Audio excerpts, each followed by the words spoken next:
And it's kind of like this. I'll tell you something else, and this will make a few people mad, I don't care, and possibly ironic, because he crashed into this Goodyear and Dunlop tire store sign. Get some new tires! Learn to drive! Make better choices! Come on, dude. You have already shown them what's up. The only thing they got what's up more is probably watching anime porn in their mother's basement.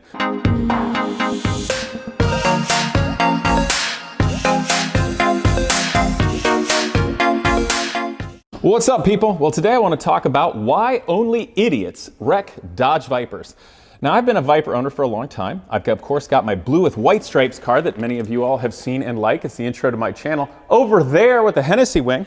And then, of course, right here behind me is a very early Viper. This one is serial number 30, so it was one of the very early production cars, clearly. It has no traction control, no side windows, no outside doors. The door's locked from the inside, but it's pointless. No traction control, no ABS. It's basically just like Bob Lutz got out of his light fighter jet one day and said, screw it, let's make a Cobra once more. And because of that, the Dodge Viper is an awesome machine. It's crazy to look at, and it's just as crazy to drive. But the truth of the matter is they're actually pretty easy to drive. And that's why on my channel, you'll notice one time I taught a young man how to drive manual transmission for the first time in my blue Dodge Viper. But why is it only idiots wreck it? Well, here's something I want to bring up. So last week, I believe in Dayton, Ohio, there was some sort of car meet, and a guy with a very similar Viper to this one lines up with this stupid front-wheel drive Acura. Looks like he gets out maybe in the second gear, middle of second gear, spun the tires, lost it, and this is kind of funny and possibly ironic because he crashed into this Goodyear and Dunlop tire store sign. Really trashed the car. I don't know if he hit the Acura or not, but it went around it, and that's probably a totaled car right there. So somebody will be rebuilding that one day. But it's worth bringing up because Dodge Vipers historically are wrecked a lot. And I'll give you another example. Back when I was in Columbus, Ohio at the shop, I had heard a rumor, and I later found out this was true. A young man was driving a Dodge Viper almost identical to this one with the top down, and he came ripping onto an on-ramp in Dublin, got it all sideways and crazy, and went into one of those really dangerous garbage cable barriers. And the car was low enough that it went through the cable barrier, and one of the cables went over the hood, over the windshield. Well, let's just say making the mistake was not the first way that the gentleman lost his head, which is morbid and terrible, but that happens to any car. So Dodge Viper, how and why? Now, first of all, this one that I bought, before I got it, was owned by a nice family, this man who's a doctor, and his teenage son drove it for a bunch of years and took great care of it, never destroyed it, and respected the car. And that's really what it comes into for a Dodge Viper. You actually have to respect the car and understand what it's capable of doing, and you as a driver have to make good choices and drive within your skill level and be sensible. Now, the problem with that is there's not a whole lot of people anywhere that are actually talented enough to drive a Dodge Viper through all of its paces without spinning it out or doing something stupid, because it makes a lot of torque with that big 8-liter V10 engine to the rear wheels. Which just goes so there's no traction control or anything like that. And it's easy to spin those tires through many gears even without popping the clutch or speed shifting or doing silly old muscle car drag racing techniques. So you have to drive this car based upon the throttle, and you actually have to be conscious or unconsciously aware of the grip of your tires at all time and understanding where they're going to break loose. So when you're driving one of these on the street, we run into lots of different conditions, whether it's dry, you're on asphalt, you're on concrete, there's bumps being taken up by the suspension and you're losing traction that way, it's raining, or if it gets really cold. But the thing that will always bite you on these cars, and I think attributes to most of the times when these almost get wrecked or do get wrecked, is the tires are old. Because the Dodge Viper is a classic car that people are going to have for a long, long time. So I'm going to pick up the camera. Let's just walk around. But the Dodge Viper is now becoming an older car. This one was from, I can't even remember, 92 or 93. Really early one, obviously. And I just looked. These tires have no dry rotting on them, no cracking going on. They have lots of tread. And I know they're hard and they spin too easy. And just today, I finally looked at the date code. Now, I'm going to preface this with saying I did a video talking about Vipers and cars and all, and why it's so important to have new or fresher tires on, because when they get old, they may look good, but they're hard as a rock. And when they break loose immediately. which is compounded by the fact that the tires are very, very wide.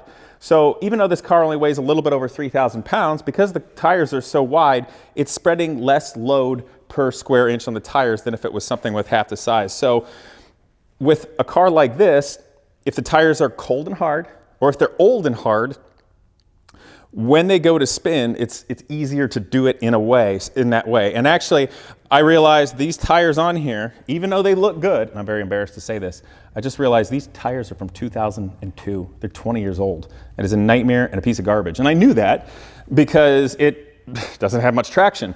But this car is one that I typically only drive around our hometown, tooling around. I'm not going anywhere on it. I'm not taking it out in inclement weather. And I've been driving for a long time, so I'm getting away with it more. But I'm definitely going to be changing the tires on that car. And then, of course, here is the blue with white stripes, the very famed GTS, which I like. Now, this car has right about 100,000 miles on it right now, so I've put a lot of miles on it. In rain, accidentally, it might start snowing on the track, you name it. They're awesome cars. So, but the other thing about this is that you got to bring up, to enjoy a car like this, something awesome that is truly old school, you got to have a lot of self-responsibility. You don't have to be the most talented racing driver in the world, but you need to make good choices.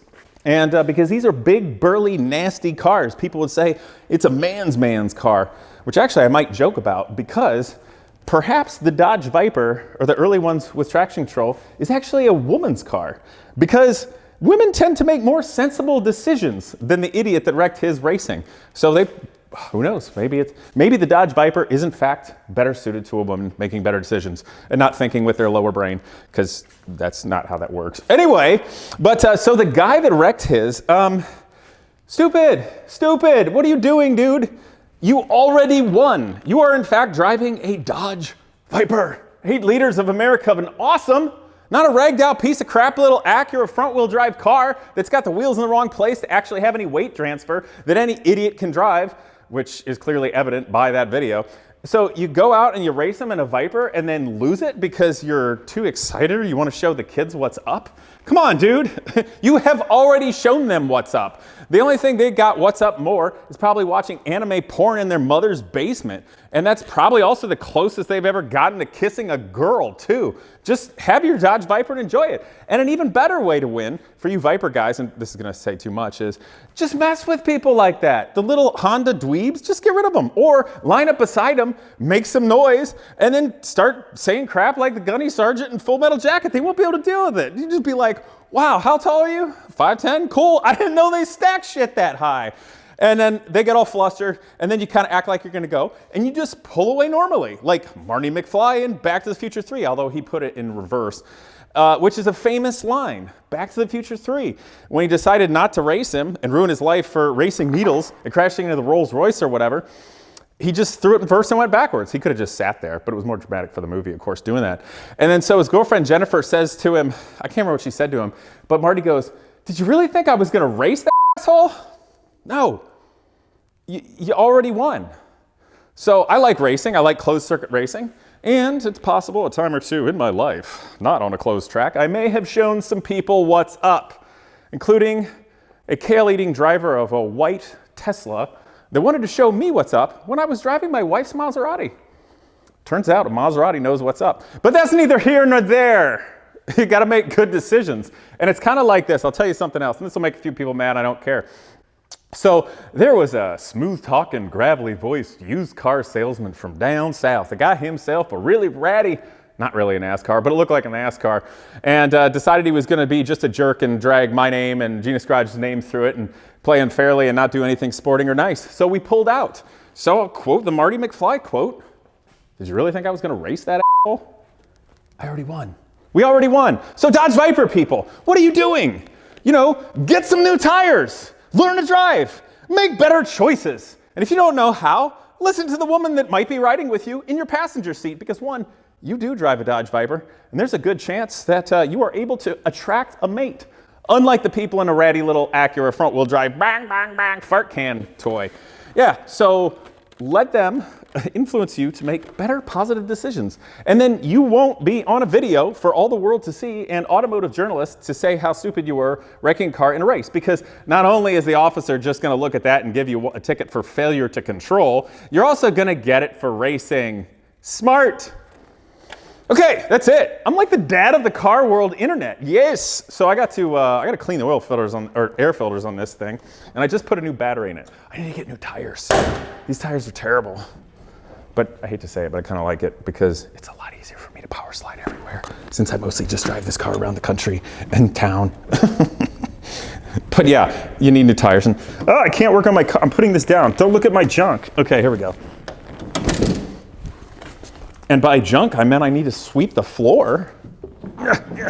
Oh, yes. Oh, look, there it is. The heart of the beast.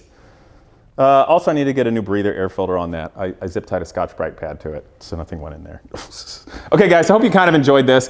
Basically, just make better choices. The Dodge Viper is an old-school car with really wide tires, and people never change the tires, and they don't know how to drive, and they make bad decisions. That's why Vipers get wrecked. So maybe change your tires, or at least make better decisions.